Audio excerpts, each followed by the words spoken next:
Precisamos falar sobre o dia 24 de janeiro de 2018. Nesse dia acontecerá o julgamento de Lula pelo Tribunal Regional Federal em Porto Alegre e tem coisas muito estranhas acontecendo que a gente precisa conversar. O que está em jogo não é apenas a condenação ou a absolvição de Lula, é a democracia, é a nossa vida. O risco disso para a democracia é enorme, porque completamente indevido que um candidato seja julgado como a pessoa e não por o que ele fez e ser retirado do jogo democrático.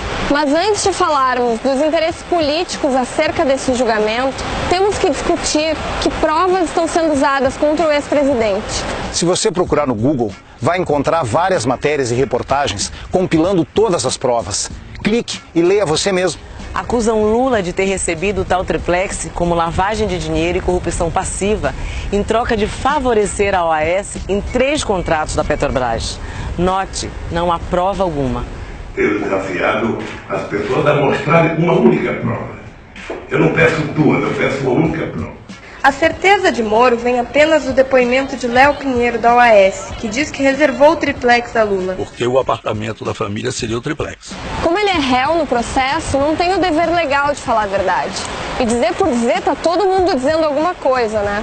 Quem acusa tem que provar. Quem tem as chaves hoje da unidade 164A? A OAS Empreendimentos.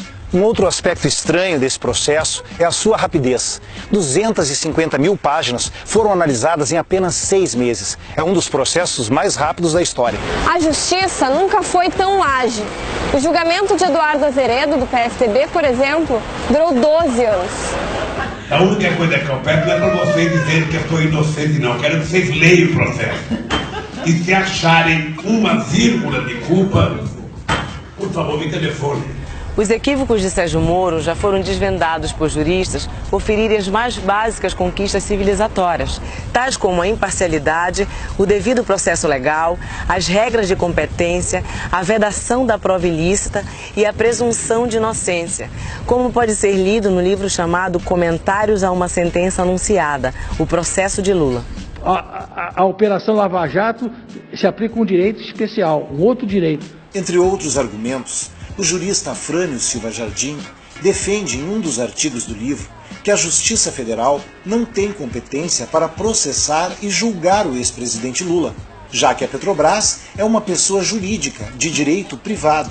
O juiz tem homologado, no caso o juiz Sérgio Moro, situações que a lei não prevê, que a lei não permite. Durante a ação, demonstramos, com base em documentos, que este apartamento foi dado em garantia pela OAS a uma operação financeira realizada com o fundo da Caixa Econômica Federal. Além disso, mais de 600 juristas, operadores de direito e lideranças de todo o mundo assinaram o manifesto Juristas pela Democracia.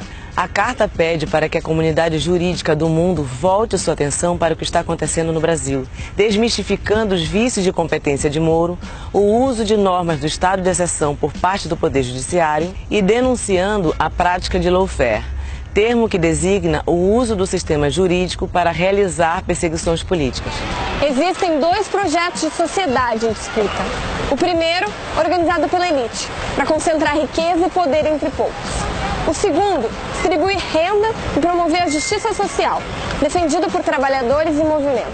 O último estudo da Oxfam de 2017 apontou que apenas 6 brasileiros concentram a mesma riqueza que metade da população. É isso mesmo.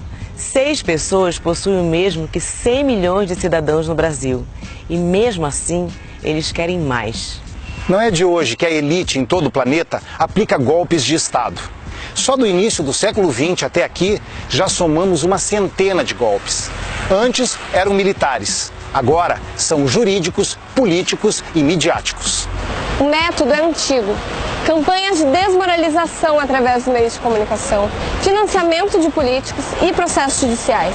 Isso se repete nos últimos anos e simultaneamente no Paraguai, na Argentina, no Chile, no Equador, na Bolívia, no Peru, no Brasil e na Venezuela.